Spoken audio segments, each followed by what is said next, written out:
मथुरा वृंदावन के प्रसिद्ध कथावाचक अनिरुद्धाचार्य महाराज सुर्खियों में धार्मिक पीठ से मातृशक्ति को लेकर की विवादित टिप्पणी, मां, बहन और गाय को लेकर विवादित टिप्पणी की रील सोशल मीडिया पर हुई वायरल। धार्मिक पीठ से आए दिन कथावाचकों द्वारा हो रही है विवादित टिप्पणी, ब्रिजवासी और स्थानीय लोगों में आक्रोश, आंदोलन की दी चेतावनी।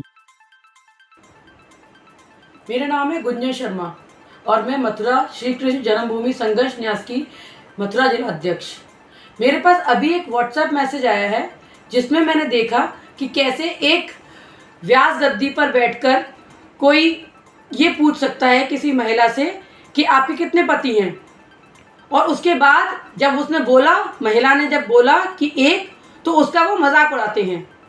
अनिरुद्धाचार्य जी का ये जो वीडियो मुझे अभी मिला है, मेरी समझ में नहीं आ रहा है। इन धर्म गुरुओं को के नाम पर किसी को भी हम व्यास गद्दी पर बैठा रहे हैं और इनको ये नहीं पता कि क्या बोल रहे हैं। आप सनातनी होकर अगर किसी महिला से उसके पतियों की गिनती पूछ रहे हैं, उसके बाद आप, इसके बाद भी आपको अपने आप पर शर्म नहीं आती, कोई लज्जा नहीं है आपके अंदर, और आप फिर पूछते हैं कि क्या और ज़्यादा होने की संभावना है, क्या भविष्य में और ज़्यादा हो सकते हैं। मेरे को समझ नहीं आता कि ये कहाँ से उनकी मानसिकता ऐसी हो रही है कि आप सनातनी होकर कोई भी कुछ भी बोल दे रहा है, वो नहीं समझ पा रहा कि वो कहाँ बैठा है, उसके जो अनुयायी हैं वो क्या समझेंगे, क्या सोचेंगे। क्या हमारी संस्कृति और सभ्यता हमें ये बताती है कि हमारे 4 पति होने चाहिए? क्या हमें उनसे या उनकी पत्नी से ये पूछना चाहिए कि उनके कितने पति और पत्नियां हैं?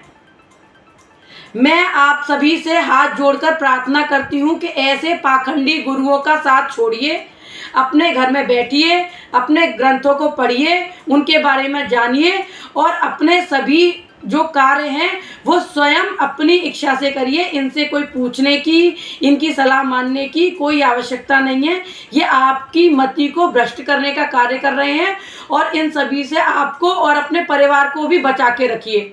कोई आवश्यकता नहीं है आपको इनकी कथाओं में जाके भीड़ बढ़ाने की, इनको दान देने की, इनके लिए पंडाल सजवाने की, इनको बुलाने की और इनके लिए इतना सब कुछ करने की। इनकी फॉलोअरशिप जितनी ज़्यादा बढ़ रही है, इनकी मानसिकता उतनी ज़्यादा तुच्छ होती जा रही है। और मैं आप सभी से ये प्रार्थना करती हूँ कि आप अभी समझ जाइए, वरना इन सब की वजह से आप अपने परिवार के लिए बहुत ही दुख भरी सिचुएशन में आ जाएंगे।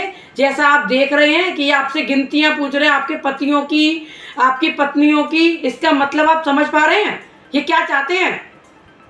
क्या ये विधर्मियों की कोई चाल है, या ये गुरु ये स्वयं ये सोच रहे हैं, या ये नहीं समझ पा रहे कि ये किस संस्कृति को का प्रचार कर रहे हैं? इनका प्रचार और प्रसार जो हो रहा है वो हिंदू धर्म के बिल्कुल विपरीत है। आप इस बात को समझिए और इन धर्म गुरुओं को जितना हो सके इन सब से अपने आप को दूर रखिए। धन्यवाद।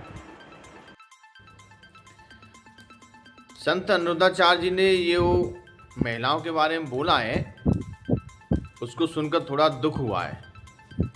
ऐसे संत यदि महिलाओं के बारे में इस प्रकार का भाव रखेंगे तो सनातन हिंदू क्या सोचेंगे। उन्होंने एक वीडियो में कहा है कि तुम्हारे पति कितने, ये एक महिला से पूछ रहे हैं। उन्होंने एक वीडियो में कहा है कि तुम अपनी बहन का दूध क्यों नहीं पीते। तो इस प्रकार का आप भाव मातृशक्ति के प्रति रखोगे तो समाज में क्या इज्जत रहेगी। तो मैं तो यही कहना चाहता हूँ अनिरुद्धाचार्य जी से कि आप मातृशक्ति से माफ़ी मांगिए, क्योंकि यदि आप जैसे संत इस प्रकार का भाव रखेंगे तो सनातन हिंदुओं के मन को बहुत ठेस पहुंचेगी। आप वृंदावन के क्या विश्व के जाने माने कथा व्यास हैं और आपको ज्ञान भी बहुत है, लेकिन इस प्रकार की हल्की बात करना, ओछी बात करना, ये बहुत चिंता का विषय है।